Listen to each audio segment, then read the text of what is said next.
l'Assemblée, je cherche les idées dont plus rien ne subsiste. Dans les nouveaux locaux se regroupent les amis en réveillant l'avenir. La Ferra, on est des jeunes, on est des fous. La Ferra, c'est plus qu'une bande, mais c'était tout.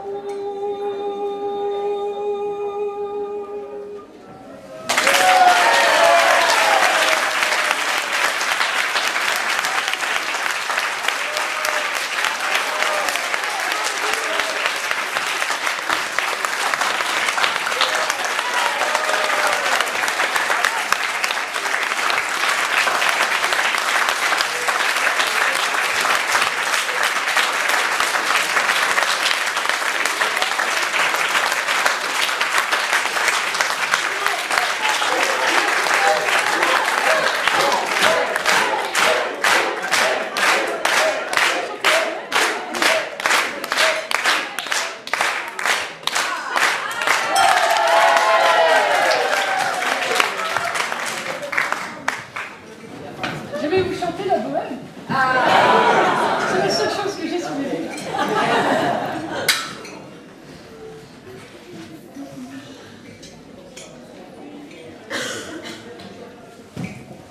Je vous parle d'un temps que les moins de 20 ans ne peuvent pas connaître. Montmartre en ce temps-là accrochait ses lilas jusque sous nos fenêtres. Et si l'humble garni qui nous servait de nid ne payait pas de mine, c'est là qu'on s'est connus, moi qui criais famine et toi qui posais nu. La Bohème,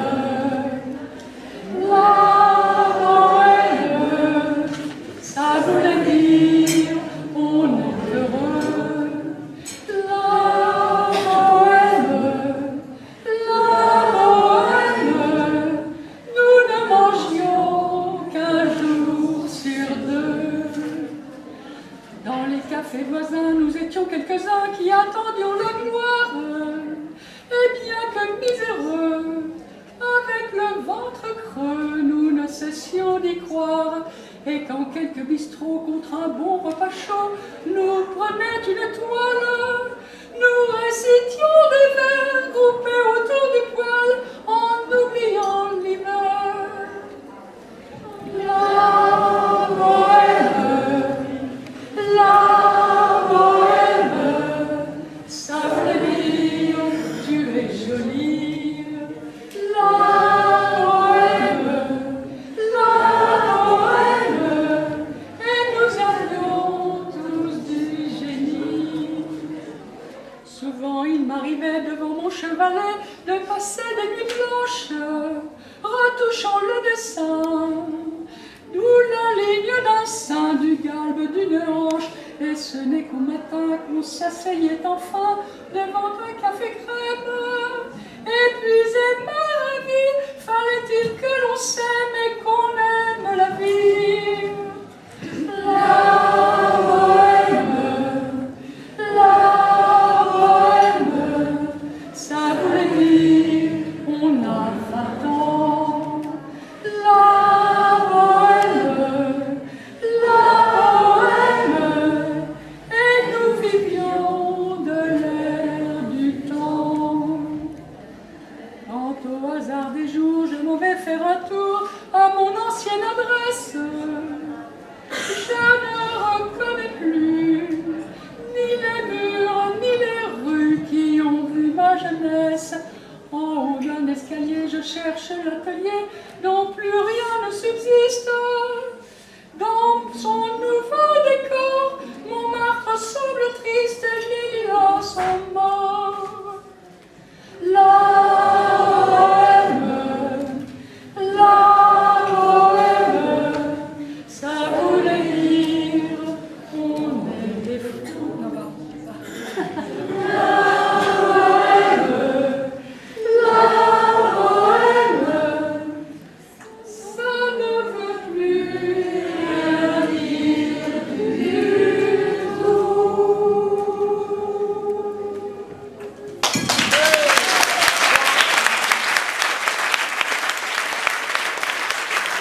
La fable de La Ferra.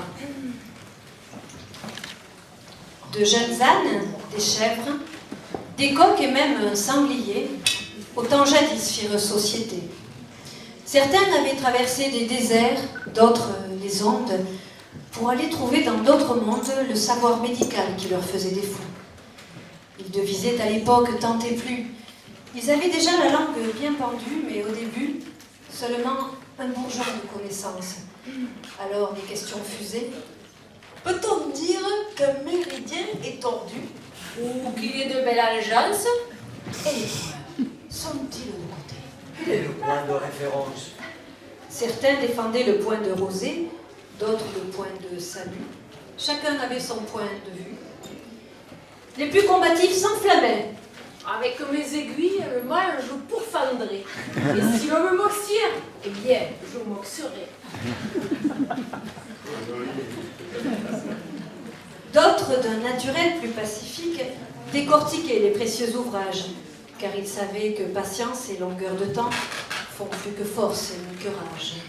Soel, Lichou, Nankin, Soel, Lichou, Nankin. Ils avaient mis en commun le travail et les ouvrages. Il en résulta un heureux partage. On s'est tanné du lièvre.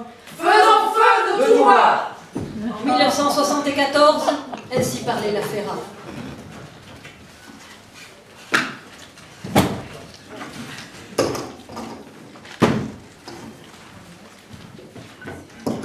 Plein d'entrain, ils expérimentaient toutes sortes de techniques. Avez-vous déjà entendu parler du moxa direct au sel? Il est même écrit que pratiqué sur le 8 Renmai, il donne vigueur au foyer inférieur. Je dirais même qu'il le remet en scène. Il faudrait pour le tester désigner un volontaire. Désignons la secrétaire, Maggie a si bon caractère. Il disait même qu'elle avait un caractère chinois. D'ailleurs, n'est-elle pas chien de feu? Ils étaient sûrs qu'elle s'enflammerait pour ce projet.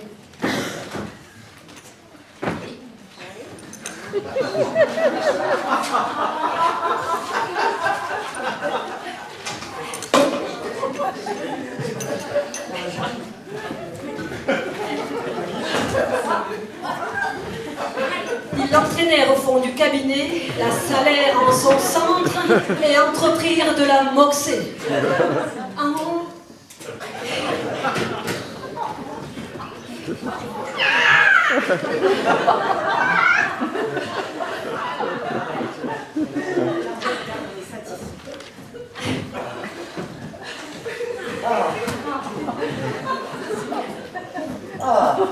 Le temps est passé, mais elle s'en souvient encore. C'est peut-être la clé de son exceptionnelle longévité au sein de cette étrange société.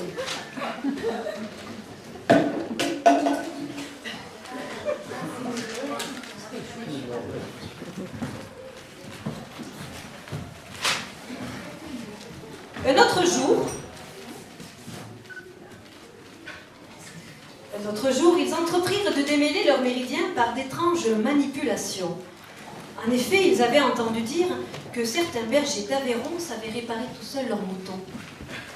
Si un berger redresse ses brebis, nous pouvons des patients redresser le rachis. D'ailleurs, Jean-Pierre, pourrais-tu regarder mon dos? Bien sûr, Jérôme. Je suis raide de matin, je suis raide.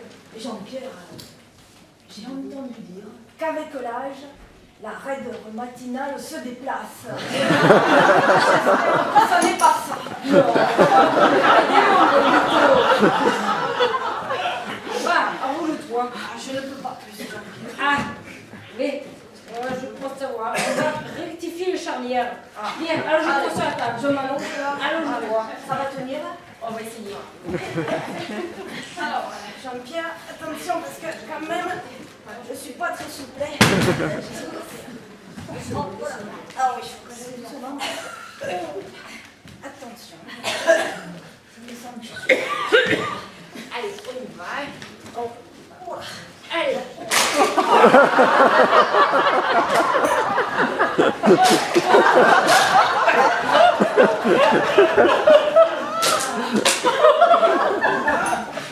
on continue, Jean-Pierre, let's go. Oh, il faut aller Jean-Pierre, on va regarder ça.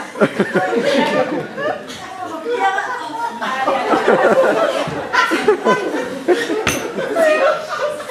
Ah, pas fini, mettez même derrière la nuque. Ah, c'est pas vrai.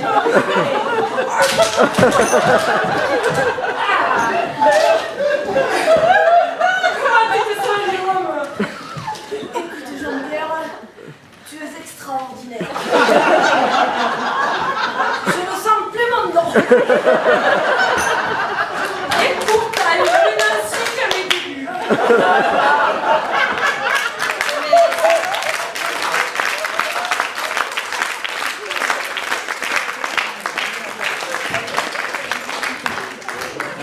Mais c'était prometteur. Et en unissant leurs connaissances, ils publièrent un manuel de référence.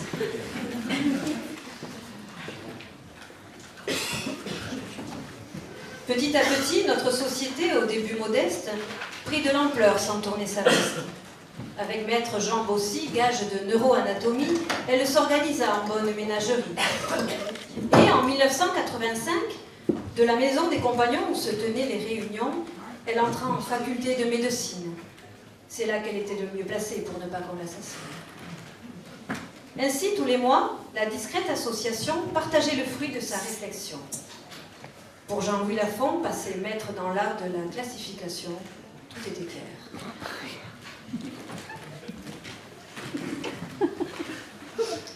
Alors, dans le domaine de l'acupuncture, le point est l'origine première et la fin dernière. La connaissance des 365 points et leur utilisation sont pour tout médecin une difficulté majeure. Elles nécessitent des années de pratique pour être efficacement maîtrisées.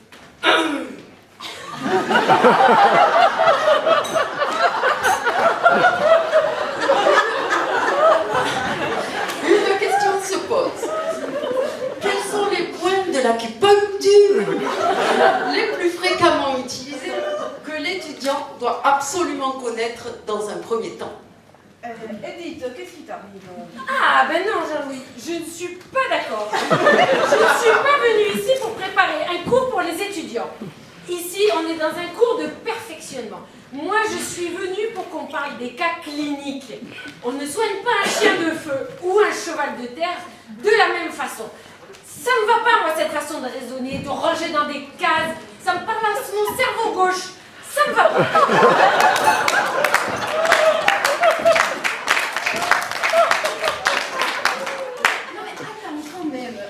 Il faut bien avoir des points de tête comme tu as le patient en face de toi. Tu ne penses pas, François?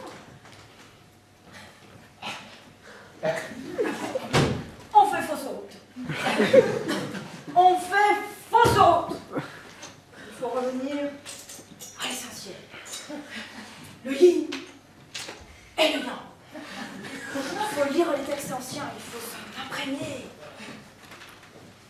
Il faut s'en imprégner, il faut arriver à retirer leur essence pour comprendre ce qu'est la vraie médecine. Notre médecine, qui n'a rien à voir avec cette médecine traditionnelle chinoise, cette invention des Chinois modernes, créée pour nous exporter leur soi-disant médecine. Ça n'est pas ça, la médecine chinoise. Bon, moi, je propose qu'on fasse simple. On laisse parler Jean-Louis parce que c'est lui qui a préparé son topo. Après, on aura du gras à moudre et on en reparlera. Oh, secrétaire, je propose qu'on en cause après. Qu'est-ce que vous en pensez, les copains? Alors, juste avant la pause, je voudrais savoir qui va manger au carreau.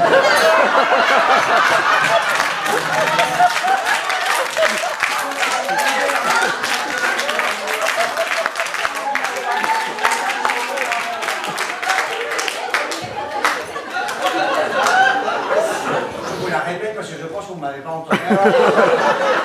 J'ai besoin de savoir qui mange au carreau de l'âne. Jean-Pierre, Jérôme, d'accord? Bien, parce qu'il ne faut pas qu'on laisse les ânes sur le carreau. Allez, on fait la pause.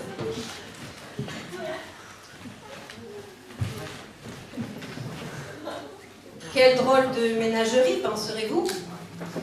Il y avait même un animal cornu, au regard perçant, qui déambulait souvent, d'un pas nonchalant.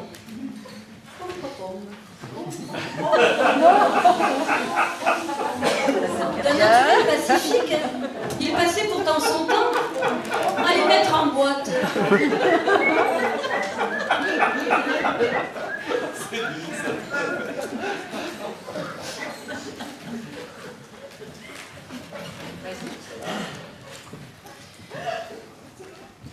Quand Bernard Verdoux prend la parole,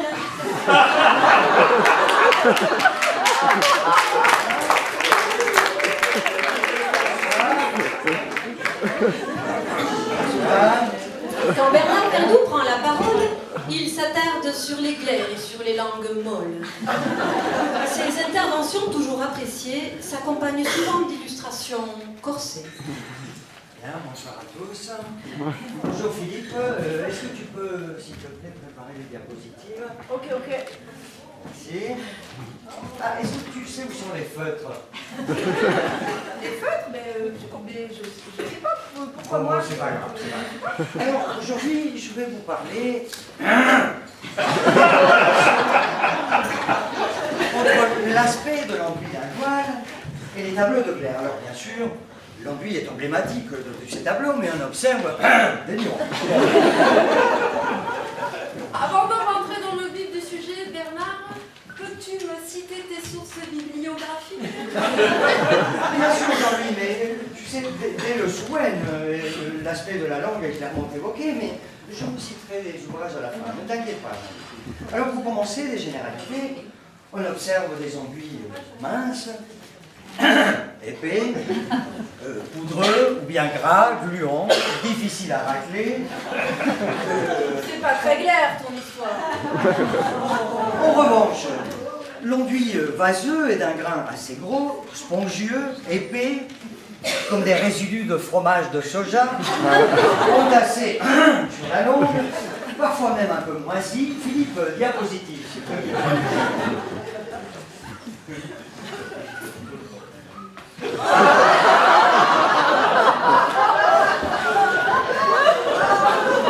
Alors voilà.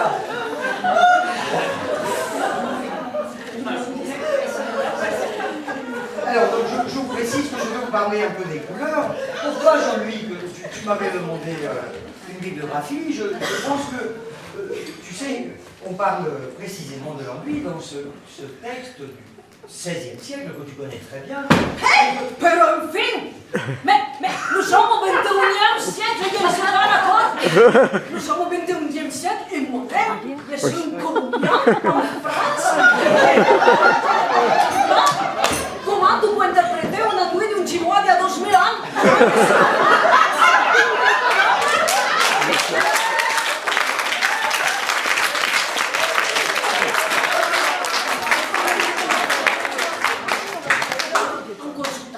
Quand je parle à mes étudiants ou à mes patients, je leur dis que je suis un modeste artisan de la médecine chinoise et je ne suis ni flic ni collé.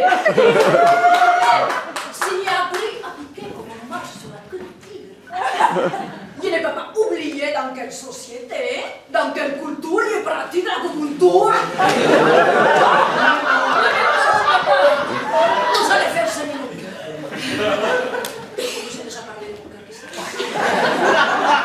Bon, mais attendez, on est où là? Dans quel cadre on se situe?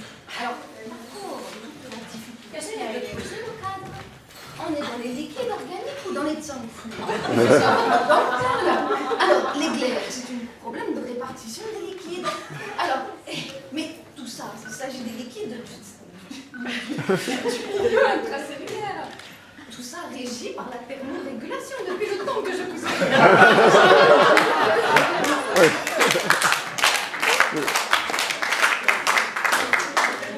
Les seins, par exemple. À la lymphangite, si tu masses, ça soulage pas.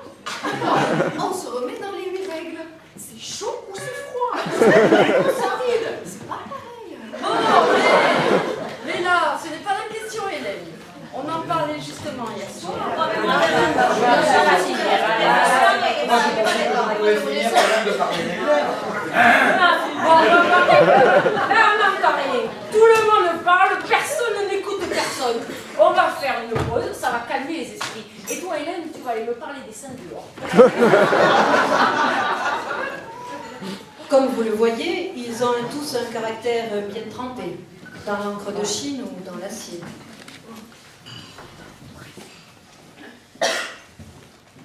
Chaque année, au printemps, c'est la grande réunion, le congrès annuel de l'acupuncture et de la moxibustion. À cette occasion, notre cher président nous fait sa synthèse et nous présente son bilan. Bien, bonsoir à tous.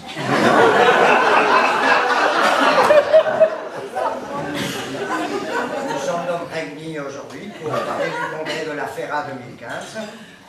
À propos du bilan des années passées, alors jusqu'à présent, le passé s'est bien passé, le présent est bien présent. Bref, pour l'instant, nous ne sommes pas dépassés. C'est bon. Pour ce congrès, alors, nous avons longuement débattu pour choisir le thème de cette année. Alors, certains ont évoqué la pathologie digestive. Moi, je crains que ça fasse un bide. Parler uniquement du cœur, encore une fois, ça ne serait pas très palpitant. Certains ont dit, alors, puisqu'on a parlé de la femme l'année dernière, on pourrait parler de l'homme. Mais du coup, c'est plus difficile à trouver des sujets qui ménopausent. Finalement, nous avons tranché, le thème sera la transmission. La transmission des savoirs, des pathologies. Par contre, on va éviter de parler des chaînes de transmission, puisque là où il y a de la chaîne, il n'y a pas de plaisir. Enfin, c'est vous qui voyez. Bon, on me dit parfois que je fais des jeux de mots à 2 sous, mais on ne me fera pas taire. Ni même me cacher dessous terre.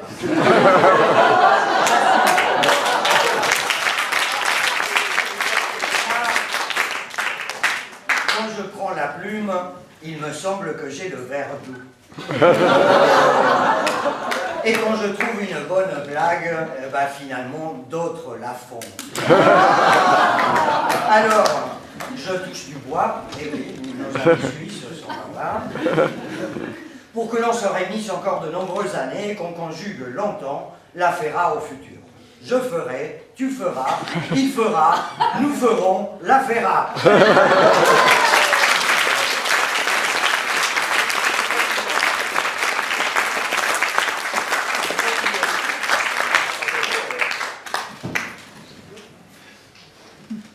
Avec le temps, notre aimable société a vu apparaître de nouvelles têtes. Elle a accueilli toutes sortes de bêtes. Des gallinacés portant crête qui au début ont effrayé nos chevrettes. Des hirondelles de leur voyage sont revenues, elles ont beaucoup retenu. De belles âmes malheureusement en chemin ont disparu.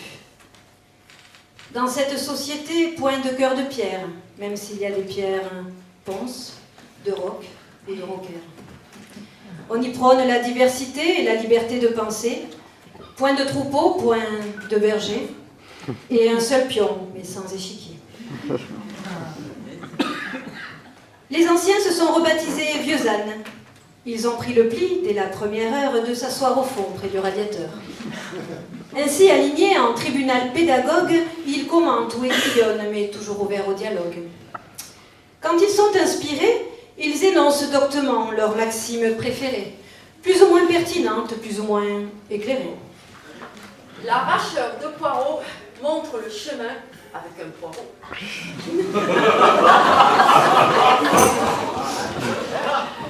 Je dirais même, si l'on ne sait pas où l'on va, on ne saura jamais quand on est arrivé. Moi, je dirais plutôt, changement de prêt réjouit le veau. Et moi, Daniel, je pense que c'est la pastèque qu'on amène au poireau. Eh bien, pour être pragmatique, cette année, avec toutes les cotisations, on va avoir des couilles en or. Et comme d'habitude, à la FERA, on va faire que se les regarder.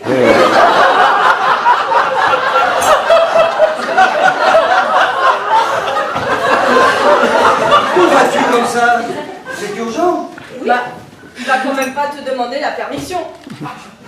Bon, là, les copains, on se disperse. Je pense qu'il est temps de faire une pause.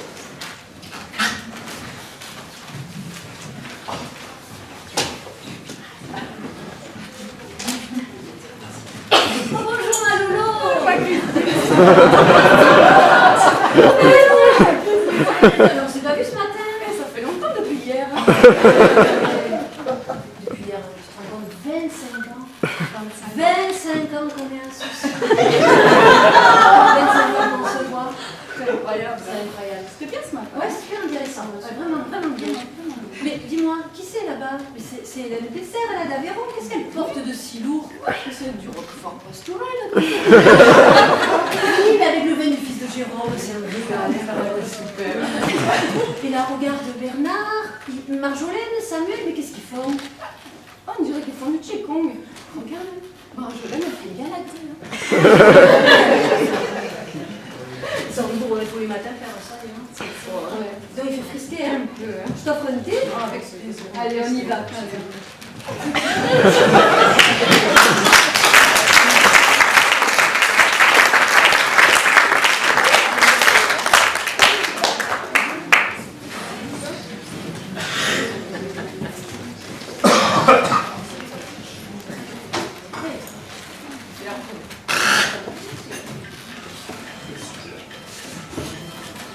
Jérôme, tu fumes encore? Ah non, j'ai arrêté. Tu as bien arrêté. Oui, oui, j'ai arrêté. Et tu n'aurais pas eu une bonne. Toi, Jean-Louis, tu as arrêté aussi. Ah ouais, mais moi, ce n'est pas pareil.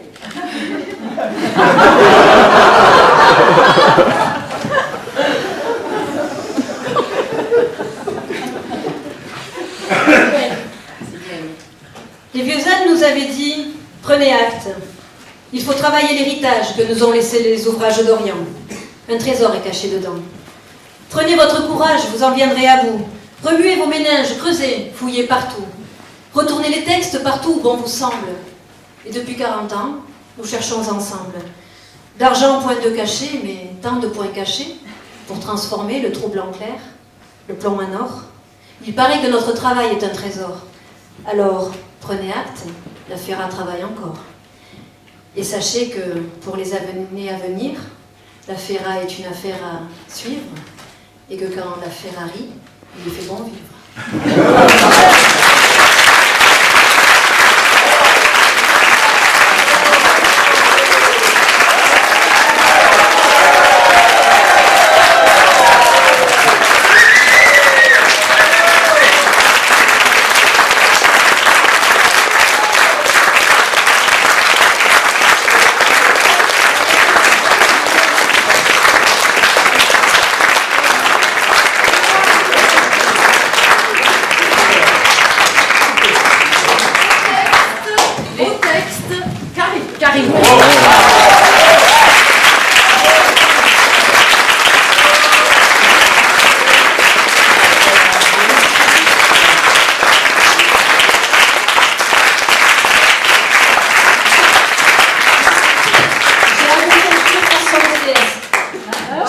Écrire façon BDS.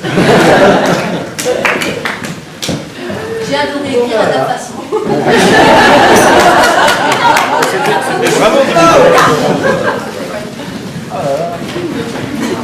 Très bien. Ils vont suivre mon directeur de mémoire quand même. Super.